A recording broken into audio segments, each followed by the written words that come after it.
Okay, thank you everyone for coming out today. Today we are talking about SEO for and we are doing these series of webinars with the Commons on Champa and the Denver Economic Opportunity. I have here with me Carrie Singer and Michael Bevis. And so, Carrie, are you available to talk about the Commons on Champa and the great services that you provide? Yeah, absolutely. It's great to see you, Ryan. Hello, everyone. I see a few familiar faces on the call. My name is Carrie Singer.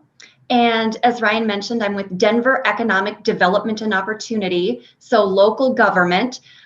We partnered with the Downtown Denver Partnership a little over 5 years ago to launch the Commons on Champa.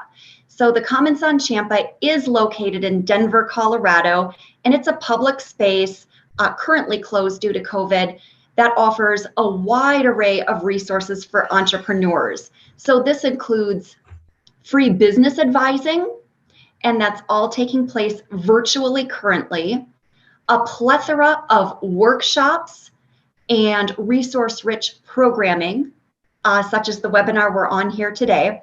So I will post a little bit of information about the Commons on Champa, just so that those of you who are local can take advantage and dig in a bit deeper.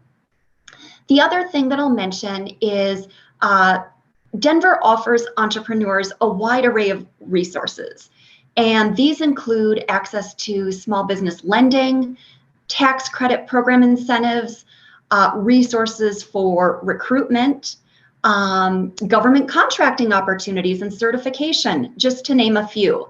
So for those of you that are located in other areas across the country, as it sounds like we're a pretty diverse group here this morning, I would just encourage you to reach out to your local government or economic development office and see what might be available to you with your particular stage of business. And again, Dito, the Commons on Champa, has partnered with Green Hat Web Solutions for many years. And we're just big supporters of the work and the value that they offer to the entrepreneurial community. So happy to be here this morning. Thank you very much, Carrie. And we have Michael Bevis here from the Denver Economic Opportunity and Development. And so, Michael, can you please introduce yourself and say hi? Yeah, thanks, Ryan. Thanks for having me and putting on these webinars. So I'm Michael Bevis. I oversee innovation and entrepreneurship for the city. I work in the Office of Economic Development and Opportunity alongside Carrie. We both have offices there at the Commons on Champa. Hello, Brenda. We used to sit next to each other pre-COVID days, but it is starting to come back, and I'm excited to see it coming. And I've been familiar and working with Green Hat Web Solutions for quite some time, long before I even started working with the city, because I am an entrepreneur myself and the founder and CEO of a company called Cool Skins, which is a direct-to-consumer e-commerce based company that does pet products.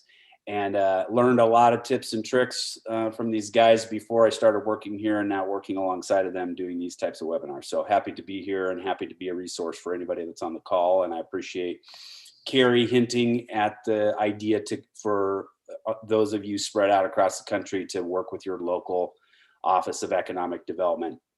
Carrie and I frequently hear at the end of conversations that we have with businesses is, gee, I didn't even know your office existed, or I didn't even know the city offers those kinds of resources. So I always say we're the best kept secret, and that's not necessarily a good thing. So dig in and see what's in your local markets, because there's a lot of resources out there for you.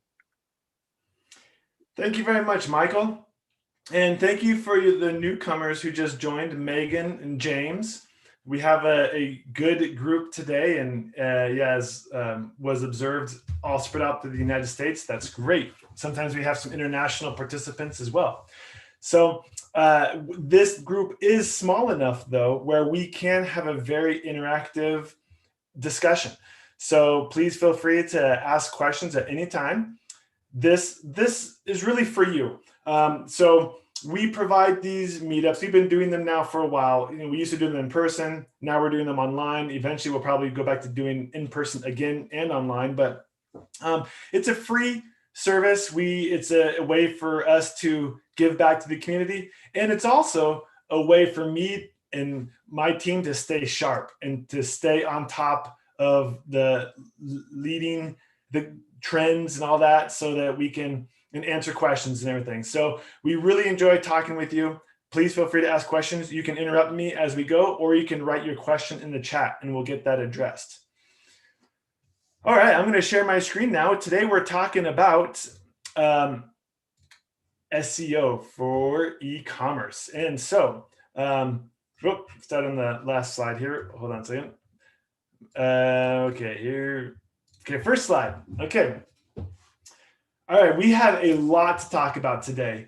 And in fact, actually, if we don't get through all of this today, I'm actually even already thinking about maybe we'll do this as like a part 2 later on, because there's just so much to talk about for SEO for e-commerce. And my goal really is to make this really helpful and informative to you.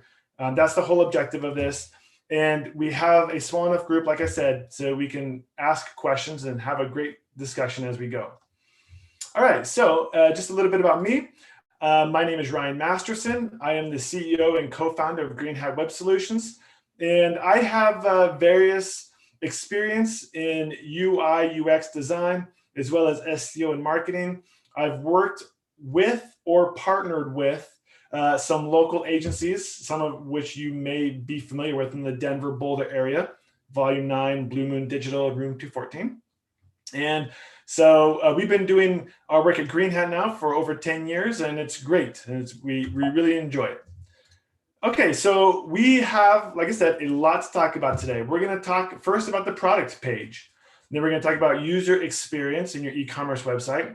We're going to talk about social media and the SERP, which stands for the search engine results page, and how you can like take advantage of some of like the new features or always continuing to be evolved features that they have on the SERP. We're going to talk about how to write good content and what is really important for SEO and what is not that important. And what big things are coming for the future.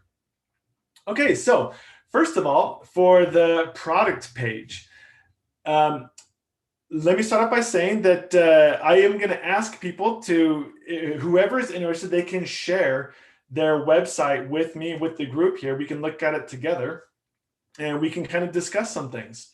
So, okay, for the product page, we want to make sure that each product has a unique URL. Now, variations may or may not have unique URLs. That's going to be kind of something that depends on a business decision of you. Like, is a variation, for example, of different sizes of a t-shirt, that will probably be the same URL. But maybe like a variation of different colors, that's possible. You could have it as the same URL, or that's something you could have as a different URL. And you want to make sure that your product pages have a unique title and meta description from the other products.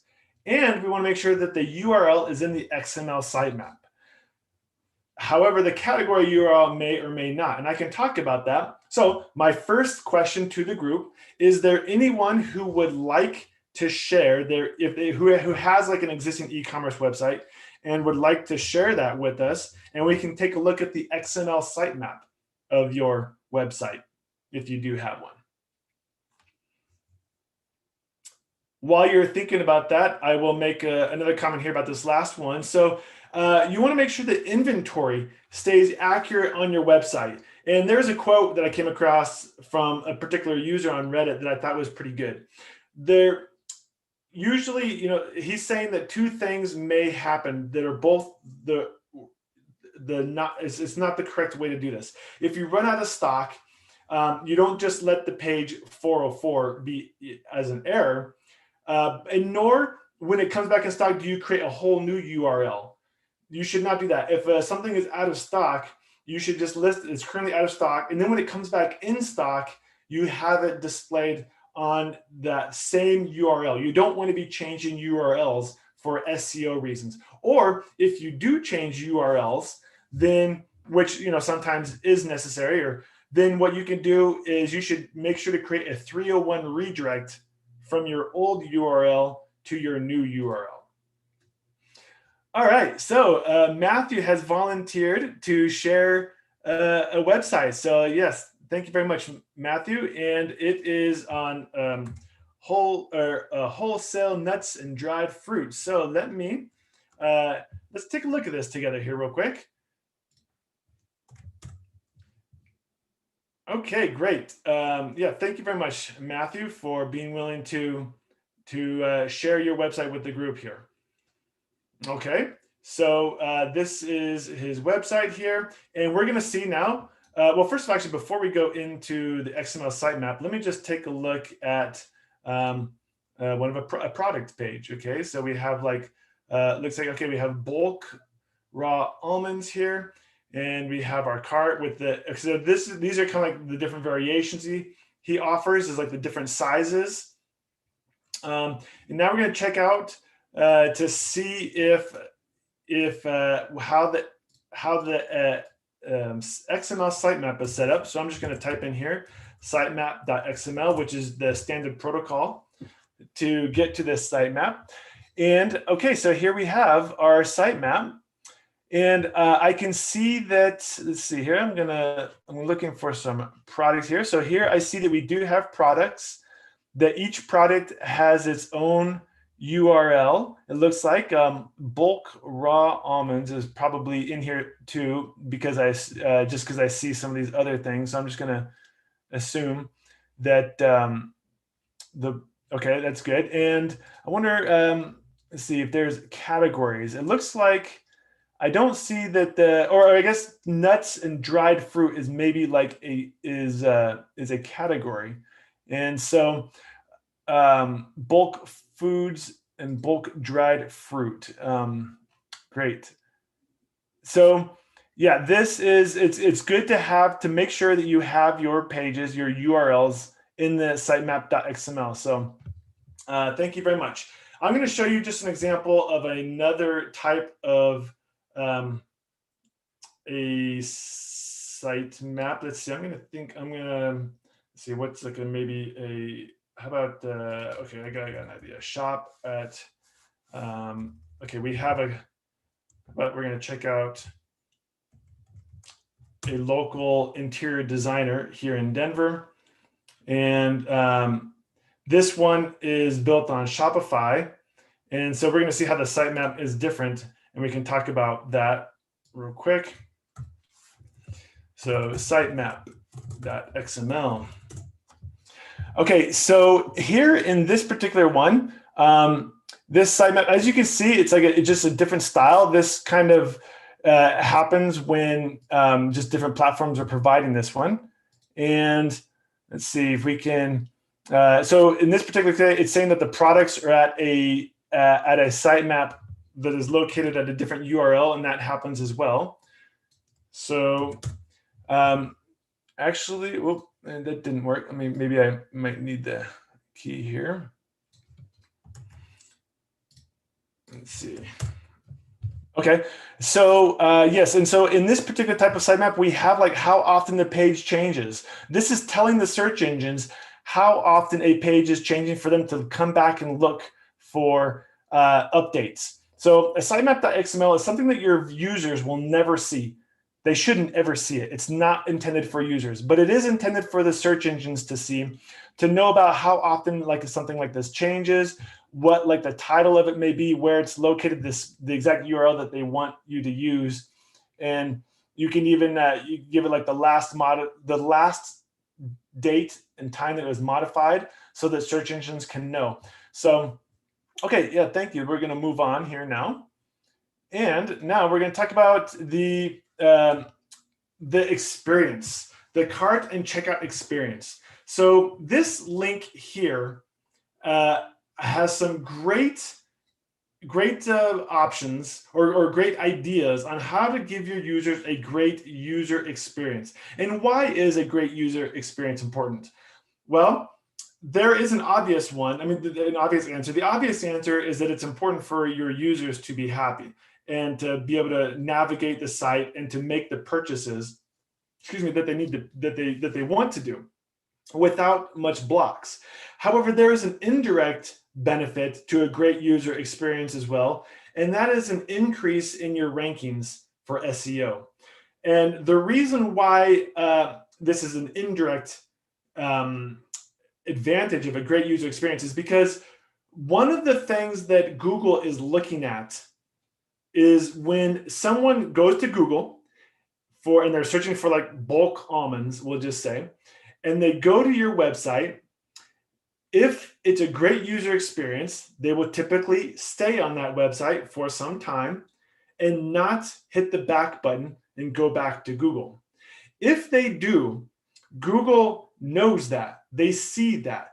So that, and then that information is considered when they are ranking your website. If someone does a search for bulk almonds and they go to your website, but then immediately go back to Google, Google notices that and they say, well, obviously this website did not fulfill the user's need or the user's expectations in searching for bulk almonds, so we're not going to rank it as high next time. So a great user experience can increase your SEO rankings, your search engine rankings, exactly because it will leave the person on your site longer and you won't get that bounce, because that bounce will really hurt your SEO rankings. So here are some other good things that I thought. This blog article here has some 20 items, and I thought that these like 4 in particular stood out to me.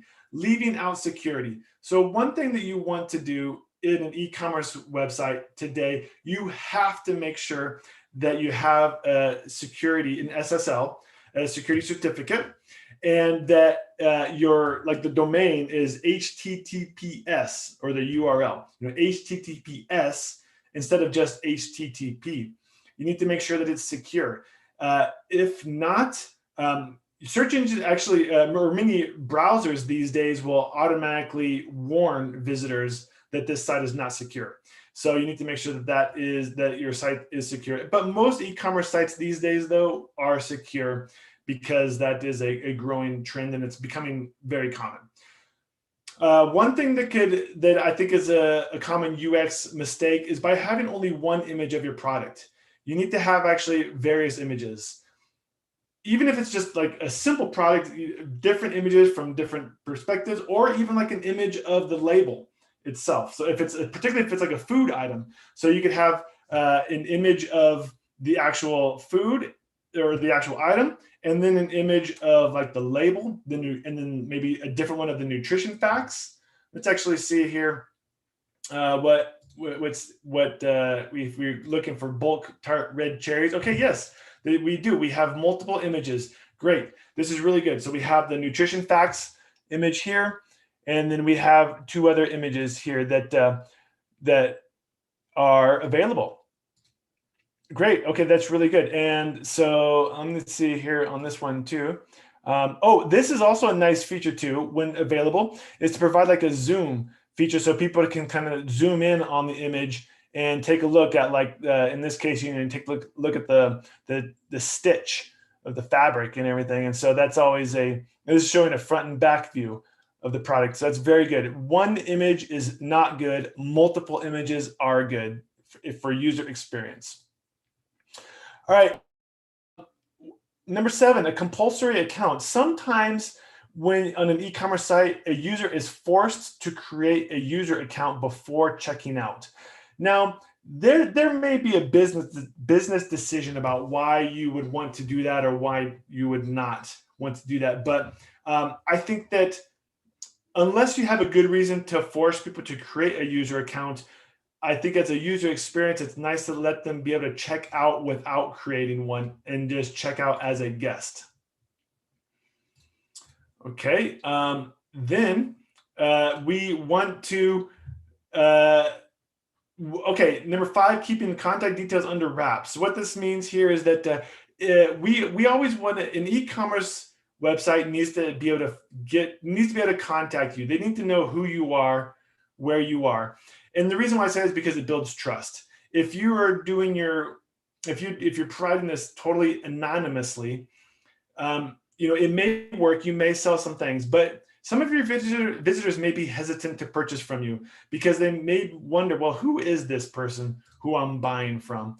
And so sometimes, like, it's nice to be able to see an address to make sure that and if you don't have a physical storefront, maybe you could have like your name on there, and something that can like help the user know that you are a legitimate company, you're not just scamming them for some money.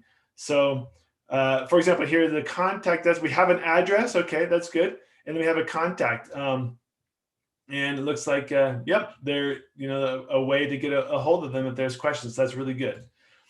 Okay, then one thing that I wanted to add to this list that wasn't in these 20 is like, you can't easily add or remove items from your cart. And so this is, I think, is a big problem too. Let's actually see how it is here. Can we increase the items? Yes, we can. And can we remove it altogether from the cart? Yes, we can. Okay, good. So that's easy. Sometimes it's not as easy to do that. Let's just try this experience here. We can here, okay, yep, it has the ability to change the quantity and to remove. That's good. I think that is something that you really want to make sure that you offer your customers, especially the ability to increase the quantity. And you need to check that to make sure you have that if you don't. Okay, so again, though, why are we talking about user experience in this workshop for SEO? It's because that a great user experience can indirectly lead to increased rankings because people are staying on your site longer. Google is not seeing a high bounce rate. And so that is positive feedback for Google. All right. One other thing to do when when available is to showcase related products. So for example, let's see here if let's see if we can get like to related products from here. So we have sunflower seeds, and I'm not seeing any links to related products on this one. Let me just check out another one, make sure I didn't miss anything. Diced pineapple, bulk diced pineapple. I don't see any other links to related product. Well, actually, no,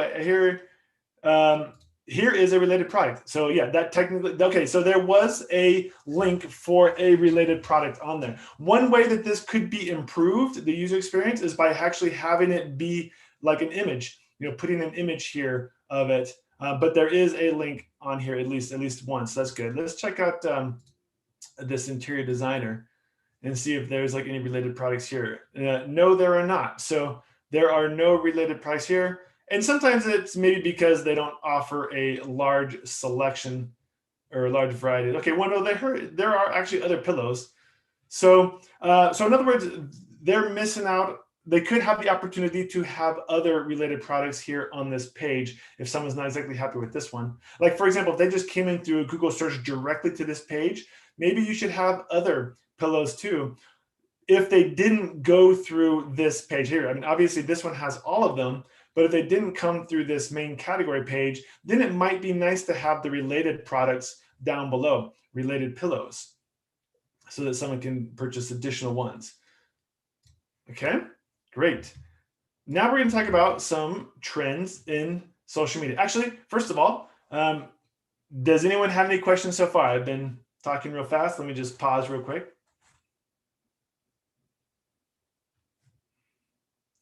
Okay, so we will keep going then. Now we're going to talk about trends in social media. So because this actually does influence your SEO as well.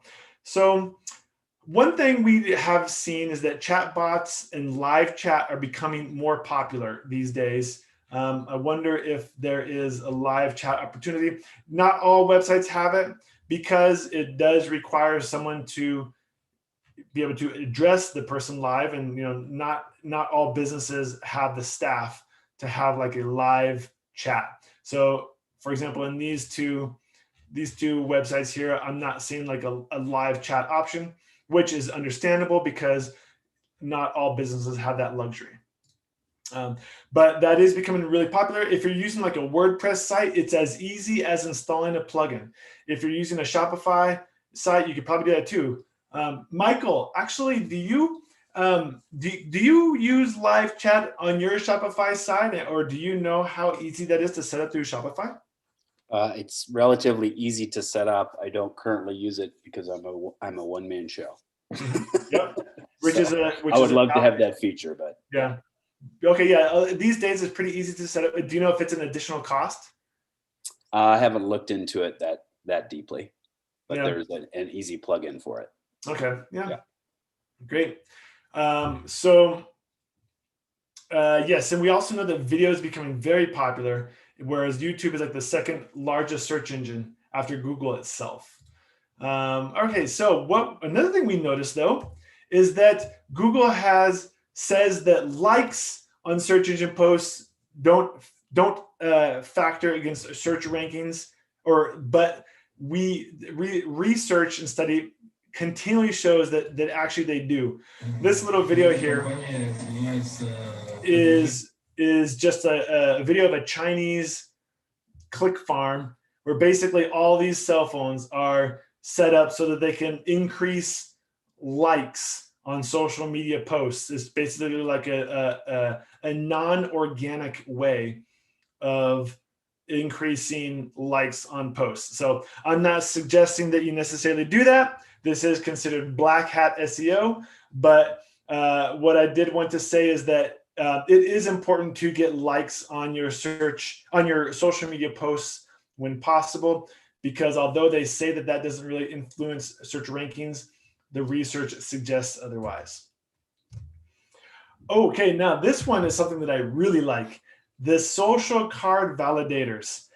A lot of the stuff that I've talked about so far, or out of the stuff I've talked about so far, I kind of think that this one is perhaps one of those that not as many people know about, but is really important. And if you have the opportunity to use one of these, I really suggest it. So let's take a look at one. What these card validators do is they show how your pages appear in social media, like when someone's sharing your page. So let's take a look at this. So we can do one for both Facebook and we can do one for Twitter.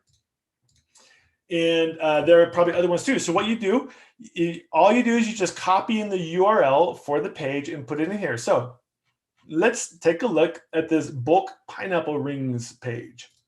We're going to copy the URL in here. We're going to paste it into the description here. We're going to click debug. And it looks like it hasn't been shared on Facebook before, so that's fine. We're going to fetch the new information. And this is going to show us how it's going to appear when someone shares it on Facebook. And the good news here is that it is showing a picture of the product and it is correctly showing the title of the product. And that is very good news because it doesn't always happen. I really recommend you guys, everyone, test out your e-commerce store on this. And you can also get some additional information. But like this is showing you, if someone were to share this page on Facebook, this is how it would appear. Like this is a way to test that. And let's test it on Twitter now. Usually when the Facebook, okay. So in this one here, the image for the Twitter was not found.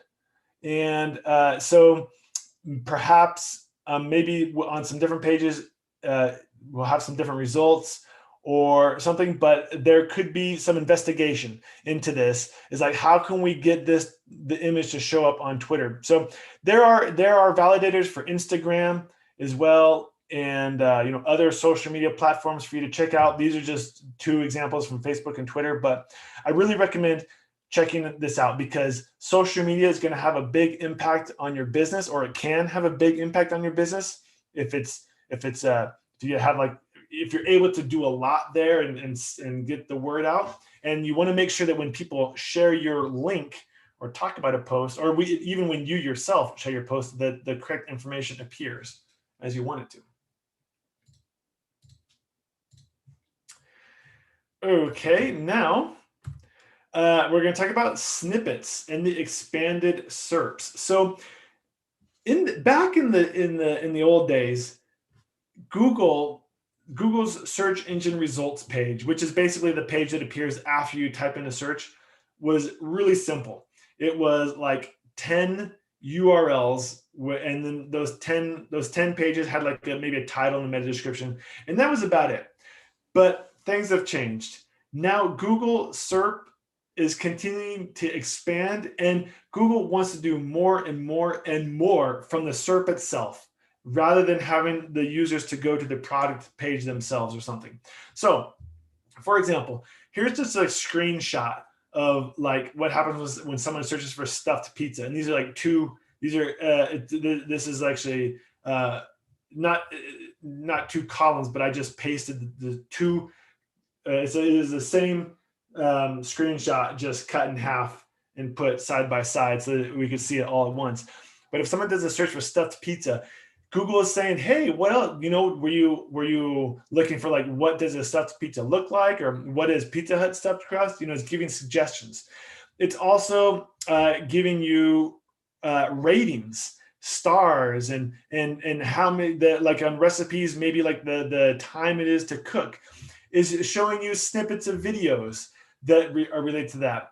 And then like here are maybe examples of the pizza places. It is showing you more like locations below and related. Like, I mean, this is like a lot. It's doing a lot more than it used to be. And it's going to continue to be that way. Google's trying to provide more information without the person having to leave Google, really, as much as possible.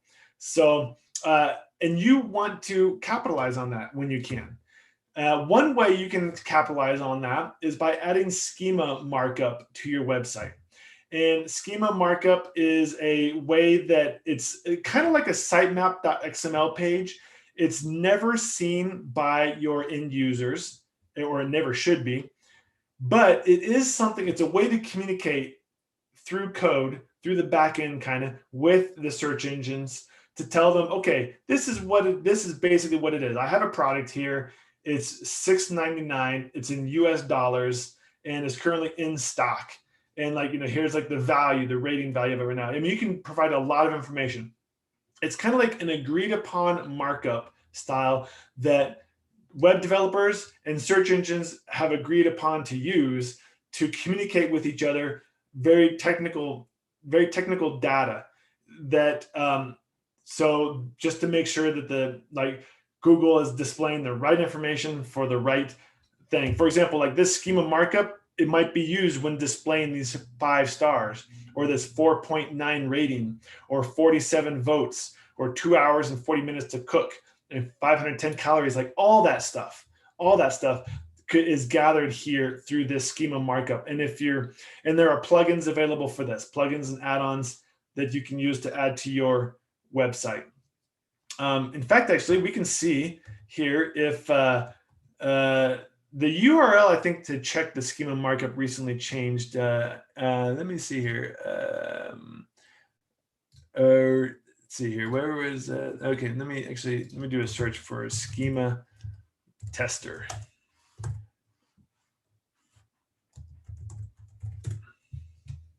Okay, structured data testing tool. Okay, now we can put in our URL here, and we can see what kind of markup is on this page. Okay, they're switching to like a different type of tool. We can try this one actually instead. We'll go ahead and click here. Instead, the rich results test. So Google is changing from the structured data testing tool to more just rich results test, which is kind of similar to the Facebook and Twitter test that we did earlier, where it's just kind of analyzing everything to see how it will look when it's being shared. While that's running, I can just tell you real quick that yes, that there is kind of schema markup here that was found. It's saying like the name, the URL. Oh, for the description, it's talking about the ingredients. It's talking about the width and height. So there is like markup here on like the prices and like the dollar amount. Let's see what these results now says. So this page is eligible for rich results. That's a good thing. You want to make sure that your page is eligible for rich results. That will improve your odds of your page being featured, or additional information being featured about your page in the search results. So very good. We know that it's a bulk pineapple rings. There are 3 warnings here though. It's missing a review field, but these are all optional. It's missing a ratings field and a global identifier provided. So all these things are optional. So, not too critical here, but could be expanded on if interested. And then let's see what else we have. What other information here? So we have, okay, the site links search box. Okay, where, okay, good. All right, let's continue. All right, so here are some plugins available for WordPress, for example, if you want to add structured data to your website. And here's actually, that was the URL for the test, but which is being changed now to that rich tester. So, okay, now regarding snippets. Snippets are the thing that appear at the very top of a search results page. So there are 4 core types of snippets, at least the last time that I looked on this one: paragraphs, lists, tables, and YouTube snippets. So the last time I looked, and this may have changed, there are these 4 core types. This screenshot example here is a paragraph snippet, but there are also lists and tables. And these snippets are when Google is it's getting information from your page, and it's just showing the user, here is information that you might need to know. And it's actually sometimes reducing clicks to the actual page. So it is kind of controversial. For example, if you're trying to know how to make a hard-boiled egg and someone spent a lot of time making a post to do this, well, someone may not even click on this post anymore because they would just get the information from the rich snippet, from the featured snippet. And then that person is no longer going to get the traffic that it found. Yet, but that's, I guess, a different conversation for a different day.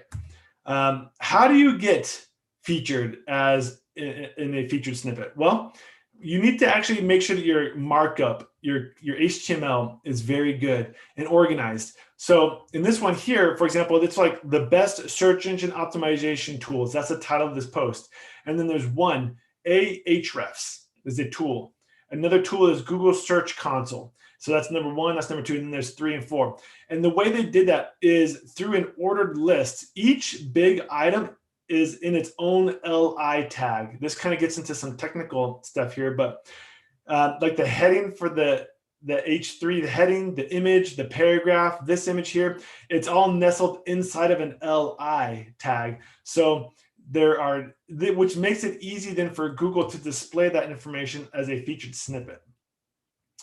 Here are a few links on more information about these featured snippets. Here is an example of a featured snippet in the list form where it has bullet lists. So you have you have your 8 or so bullet lists right here. And how did Google create that bullet list? Well, it created it because the code was created in a certain way where it was really easy for Google to detect, okay, here's one line item, here's another line item, and then like within the line item, there's an H3. So it's getting that information from the code. So your code actually influences the ability on your pages to get featured in the snippets, the feature snippets section. Like for example, in this one here too, so this top SEO strategies was like the test result.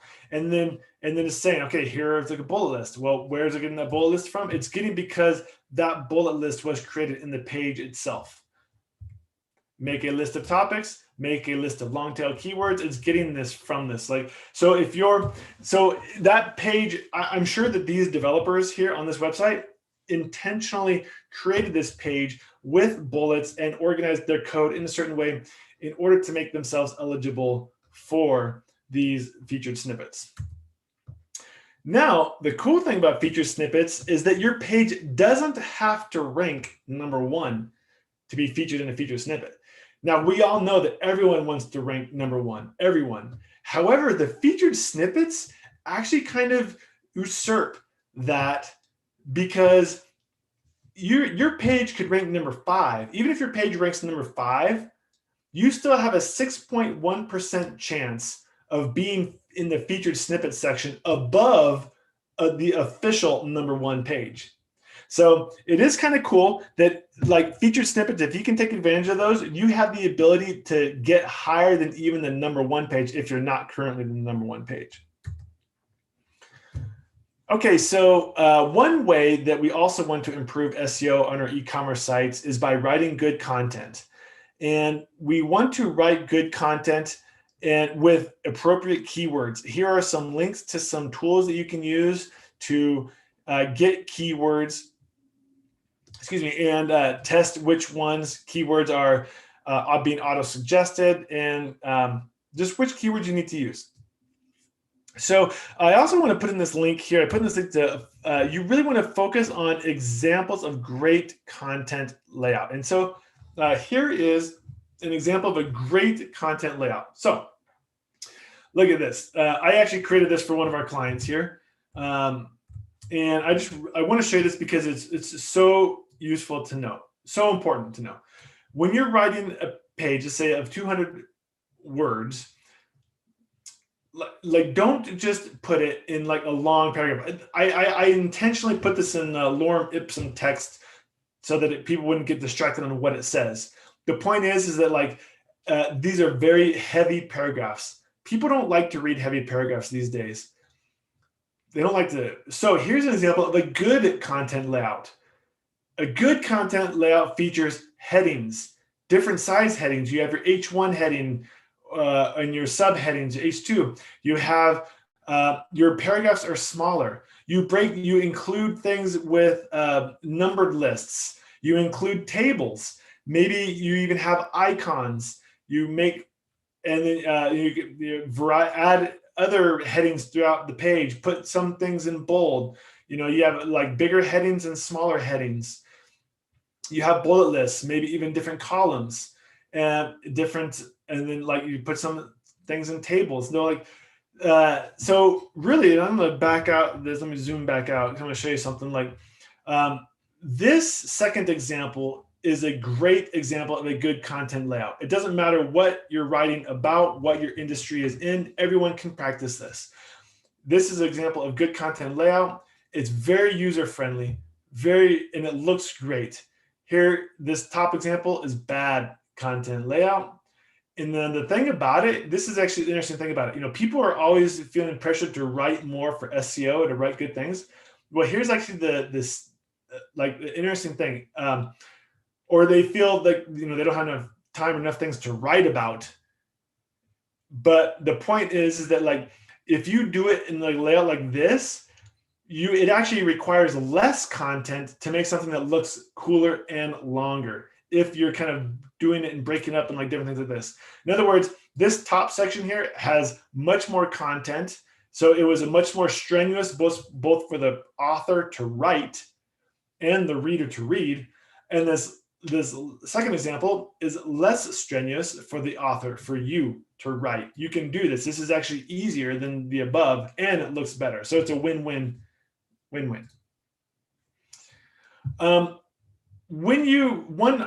Another tip too is to recycle old posts or remove them. If you have an old post that's not getting a lot of traffic, either take it off and let it 404, or you can reuse it. But if you reuse it, you need to expand to make it usable this time, or to make it more appealing this time, and put it on a different URL. All right, so what are some things that really matters for SEO? This is available at backlinko.com search engine ranking, and I thought this was a really good thing. They studied millions of websites, and some of the things that they found here I just highlighted, but you can actually look through all 10 of things. By the way, we'll send out these slides after the event as well through email. If you're on the email list, you'll receive those. And you'll like, one kind of interesting thing here is that something that we all know really, that the #1 search result in Google has an average of 3.8 times more backlinks. So other links that link to that site. What that means is backlinks are critical. Very, very important. Backlinks are links from other websites that go to yours. If you can get someone else to post a link on their website that points to yours, especially if that other website already has a high domain authority itself, that's going to be very good. One thing that's interesting is that through this research, they found no correlation between page loading speed and first page of Google rankings. That's really interesting to me, because there is a lot of talk about how performance is really important, and I think it is important. But yet at the same time, they couldn't, in this particular study, they couldn't actually find demonstrable evidence that suggested that really changed things. The average Google first page result contains 447 words.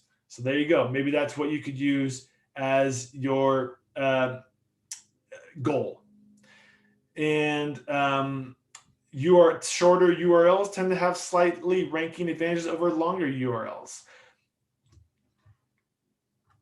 Okay, now this 12 here, this is what I was talking about earlier. Websites with above average time on site tend to rank higher in Google. So that's what I really meant before about when you increase your UX and the people go to your webpage and they like what they see and they stay there before just jumping back to Google, that is going to help your rankings. It's a good thing. EAT is an acronym for expertise, authority, and trustworthiness. Basically, what this means is that Google is moving more and more towards trying to recognize who influencers are. And then whatever the influencers say will have like a direct impact on rankings. I mean, that's like an oversimplification, but it is true. If Elon Musk says to do something, to buy something or whatever, that something is good, that could actually increase the rankings of that particular product. I mean, that's a big oversimplification, but that is actually where SEO is moving. SEO and Google is moving more and more towards trying to detect who the influencers are, and then what they're saying. So the takeaway from this one is that either you yourself need to be an influencer in your industry, or if you're not an influencer, is you need to try to win over the influencers and get them to link to you or say positive things about you. In the future, we have things coming like voice search. We have more complexities with the GDPR and California Consumer Privacy Act, stuff that makes it kind of more, that's just like more headaches for web designers, web developers. They have to incorporate now like the buttons like that says this site uses cookies and all that stuff. And that's coming. We also have more violations for copyright.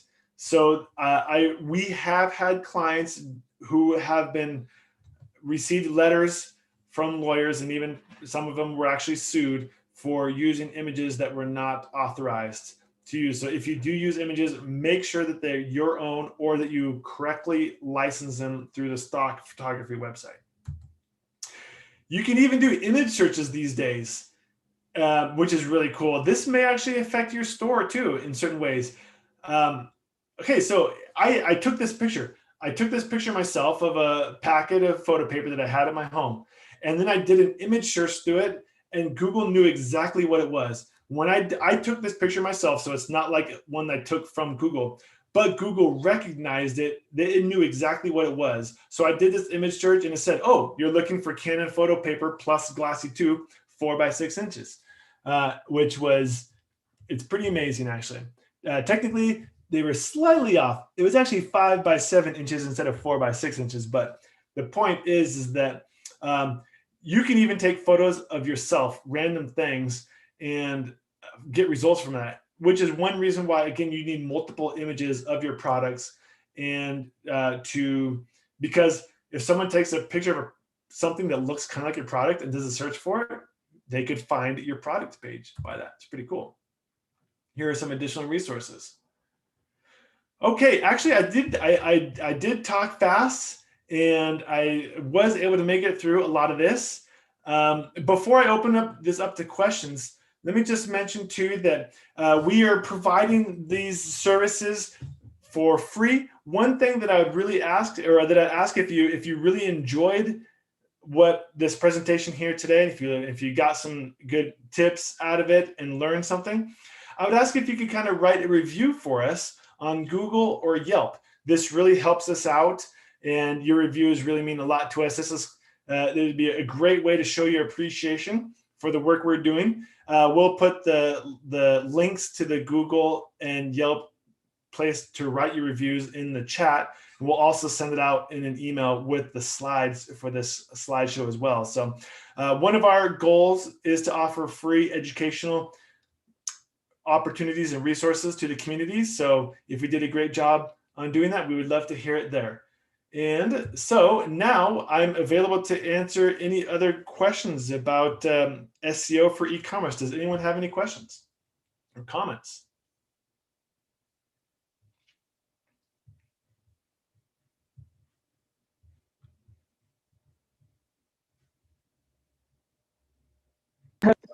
Great presentation. Thank you, Brenda. Thank you very much. Well, okay then. Well, I still see that we have a lot of people joining, so it doesn't look like many people dropped off, so I assume that everyone really enjoyed that and stayed to the end. Thank you very much.